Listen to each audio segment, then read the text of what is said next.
Deklarasi dukungan Bupati Sidoarjo Ahmad Mudor Ali pada pasangan Prabowo Gibran pada satu hari pasca penggeledahan rumah dinasnya oleh KPK pada Rabu lalu menuai kecurigaan publik. Pasalnya pada November lalu, Gus Mudor sempat mendampingi Cawapres nomor urut 1 Muhaimin Iskandar di Sidoarjo, Jawa Timur saat berkampanye. Lalu benarkah ada keterkaitan antara perubahan dukungan ini dengan upaya pemberantasan korupsi yang dilakukan lembaga anti rasuah? Kami akan menganalisanya. Sudah bersama kami dua orang narasumber dari luar studio. Pertama Direktur Eksekutif Lingkar Madani Ray Rangkuti serta peneliti ICW Diki Anadia. Selamat malam Bang Ray dan juga Mas Diki, apa kabar? Malam, baik sejauh ini alhamdulillah. Selamat malam Mas Bram, Assalamualaikum. Waalaikumsalam warahmatullahi. Alhamdulillah dalam kondisi sehat. Mas-mas kalian, saya ke Bang Ray terlebih dahulu. Bang Ray, jadi kalau kita lihat timelinenya begitu ya, ketika diperiksa tidak ada, pada hari Rabu ternyata Kamisnya mendeklarasikan dukungan pada Prabowo Gibran yang sebelumnya terlihat saat mendampingi Gus Muhaimin begitu di Sidoarjo Jawa Timur. Bagaimana kita merangkai dan juga tidak kemudian tidak berusaha mengkaitkan begitu dengan timeline yang begitu berdekatan, Bang Ray?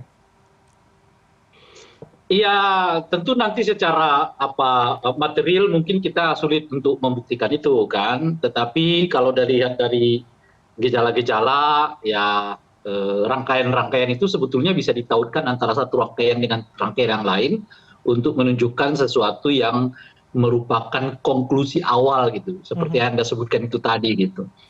Nah, bagi saya sih sebetulnya ini tidak terlalu mengejutkan ya, karena setidaknya karena dua faktor. Faktor pertama ini efek dari revisi Undang-Undang KPK gitu, karena KPK ini dimasukkan di bawah ranah eksekutif sekarang, sangat memungkinkan kemudian tangan-tangan eksekutif juga akan menjangkau kegiatan-kegiatan yang berhubungan dengan KPK gitu. Oke. Nah, yang kedua, faktualnya tentu saja karena KPK sekarang ini berada dalam kondisi yang lumayan lemah gitu ya, sehingga pada tingkat tertentu mereka mungkin membutuhkan semacam backup politik yang kuat gitu. Nah, karena mereka membutuhkan backup politik yang kuat itulah ya proses-proses yang seperti ini mungkin dipandang oleh publik untuk bisa tanda kutip tentu saja membuat kasus mereka tidak menjadi berkembang di KPK itu gitu. Jadi kalau kemudian hari ini publik mengkaitkan begitu, ini bukan menjadi hal yang aneh begitu ya, apalagi kemudian paling tidak Bupati Gresik yang sebetulnya adalah didukung dan diusung oleh PDIP, tapi ternyata juga mendeklarasikan hal yang sama, dukungan yang sama pada calon yang sama begitu, Bang Ray? Ya kan sebelumnya juga ada kepada Gubernur Jawa Timur kan. Gubernur Jawa Timur saat itu misalnya belum kelihatan sikap politiknya, tiba-tiba ketika ada upaya penegakan hukum terkait dengan dugaan adanya tindak pidana, apakah itu suap atau korupsi gitu, lalu menyatakan mendukung paslon tertentu begitu. Nah, artinya gitu ya, setelah revisi Undang-Undang KPK itu masuk ke tahun politik, kelihatan ada gejala baru di mana upaya penegakan hukum terhadap kasus-kasus yang berhubungan dengan korupsi itu sangat erat kaitannya dengan politik. Gitu. Baik, oke. Anda mengatakan ini menjadi gejala baru. Saya tanyakan ke Mas Diki, begitu Mas Diki. Jadi dalam pengamatan dan juga data ICW tentunya, apakah kemudian ini menjadi hal yang baru atau kemudian ini menjadi instrumen lama atau pola lama yang digunakan hanya sekarang mungkin lebih terlihat lebih masif begitu Mas Diki? Bagaimana ICW melihatnya? Iya, sebetulnya untuk menanggapi mengenai dugaan kasus korupsi yang menyangkut Bupati Sidoarjo, saya ingin ke sana dulu, Mas. Ini perlu dikritisi dari dua sisi begitu. Yang pertama, kalau dari segi penegakan hukum, tindak pidananya yang dilakukan oleh KPK, kami melihat bahwa ada kejanggalan dari proses penyelidikan dan penyidikan dalam kasus ini, di mana sejumlah informasi di media yang sudah disiarkan oleh sejumlah media sejak tanggal 25 Januari 2024 itu sudah menyebutkan bahwa KPK sendiri sudah memiliki bukti permulaan yang cukup untuk menunjukkan keterlibatan dari Mudor Ali begitu ya. Pertanyaan yang kemudian perlu dijawab, apa yang terjadi di internal KPK sehingga dari 11 orang yang saat ini sudah ditetapkan sebagai tersangka, justru KPK belum kunjung menetapkan Mudor Ali sebagai tersangka. Lalu kemudian poin yang kedua, kasus ini terutama dari sikap yang ditunjukkan oleh Mudor Ali sendiri memberikan kita gambaran yang jelas begitu ya mengenai potensi politisasi penegakan hukum. Kita tahu bahwa tak lama setelah rumah dinasnya digeledah, ia justru menggelar deklarasi untuk mendukung calon presiden tertentu begitu ya. Kenapa ini patut kita kritisi bersama? Karena sikap tersebut menimbulkan persepsi di tengah masyarakat bahwa tindakan Bupati Sidoarjo ini adalah agar dirinya mendapatkan dalam tanda kutip perlindungan dari kasus hukum yang saat ini menderanya. Oke, baik. Kita tahu juga bahwa capres yang ia dukung itu punya potensi yang besar begitu ya untuk menyalahgunakan sumber daya negara, apalagi dalam posisinya sekarang mendapatkan dukungan dari penguasa begitu. Oke. Ini kan yang jadi bahaya. Kalau memang asumsi tersebut benar, maka penegakan hukum kita telah tersandar dengan kepentingan politik. Dan saya ingin juga menggarisbawahi tadi yang disampaikan oleh Pak Ray Rangkuti bahwa potensi pengkondisian perkara di KPK itu semakin kuat dalam kasus ini begitu ya. Kalau kita lihat merahnya di mana sejak tahun 2019 atau sejak revisi Undang-Undang KPK disebutkan dalam pasal 3 bahwa KPK masuk dalam rumpun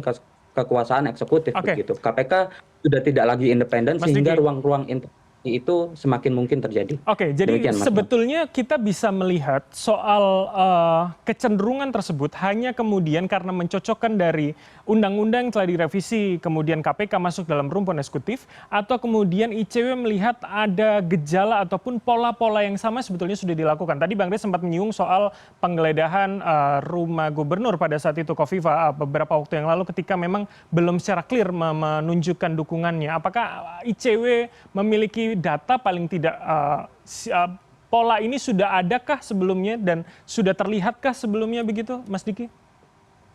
Iya, sebetulnya kalau kita lihat dalam setiap atau menjelang gelaran pemilu, politisasi hukum itu selalu menjadi isu besar begitu ya. Menjadi wajar kemudian ketika kita bicara soal politisasi hukum, sama halnya dengan kemudian kita bicara soal politisasi bansos begitu. Itu kan dua hal untuk penyalahgunaan sumber daya dan dana negara begitu. Hal itu yang digunakan oleh penguasa untuk mempersuasi orang agar kemudian merapat kepada penguasa atau yang didukung oleh penguasa. Nah, kami melihat bahwa memang pola yang dilakukan oleh Bupati Sidoarjo ini itu sudah terjadi setidaknya dalam pemilu tahun 2024 ini. Kita bisa lihat misalnya dalam kasus korupsi CPO minyak goreng yang saat ini sedang ditangani oleh Kejaksaan Agung. Itu kan proses perkembangan kasusnya juga tidak kunjung selesai. Diduga juga ada upaya untuk pengkondisian kasus tersebut. Itu kan dugaan-dugaan yang kemudian muncul begitu ya soal adanya politik penegakan hukum anti korupsi.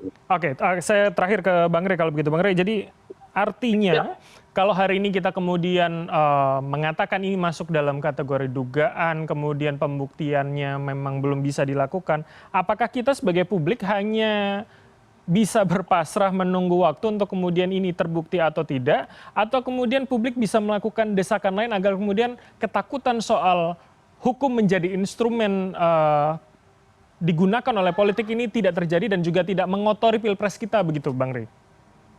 Wah, itu pertanyaan berat, Bung. Pertanyaan berat ini, Bung Bram ya. Pertama gini, saya melanjutkan dulu apa yang tadi disebut oleh Bung Diki ya. Kalau seseorang yang sedang menghadapi kasus hukum, lalu kemudian deklarasi mendukung kandidat tertentu, itu gejala baru menurut saya. Gejala yang kelihatan baru agak marak di 2024 ini. Sebelum-sebelumnya politik dipergunakan sebagai hukum dipergunakan untuk menghancurkan lawan politik itu terjadi memang gitu. Tapi itu melalui proses yang kelihatan dalam jalur yang kelihatan independen. Misalnya orang melaporkan kasus yang diduga tindak pidana yang dilakukan oleh orang per orang sebagai calon ke ranah KPK gitu. Nah itu biasa itu dilakukan oleh calon dengan calon yang lain dalam rangka untuk menghambatlah calon yang lain itu. Tetapi tidak ada kemudian deklarasi-deklarasi gitu loh. Deklarasi yang seperti tanda kutip menyimpang gitu ya. Nah ini kan yang kita lihat ini adalah deklarasi-deklarasi yang sepertinya menyimpang gitu. Yang kalau dilihat jalur lurusnya nggak akan ke situ tuh gitu. Tapi kenyataannya ke situ gitu. Nah ini yang saya sebut sebagai sesuatu yang baru di dalam ranah penegakan hukum kita, Baik. ya khususnya di 2024 ini gitu ya. Itu satu. Nah, bagaimana untuk mengatasi ini? Saya kira ini tantangan kepada KPK yang sekarang. Kalau tidak ada tindak lanjut untuk melakukan ya apa namanya itu penuntasan terhadap kasus ini, khususnya kepada mereka yang sudah ya misalnya disebut-sebut namanya di dalam perkara yang dimaksud, ya tentu itu akan menebalkan kepercayaan orang bahwa KPK itu sudah sangat kuat diintervensi oleh kepentingan-kepentingan politik. Nah, kepentingan politik siapa ya kita nggak tahu kan, kira-kira gitulah ya. Gitu. Oke. Nah, itu satu. Nah, bagaimana menguatkan ini? Rumit Bung Bram menurut saya.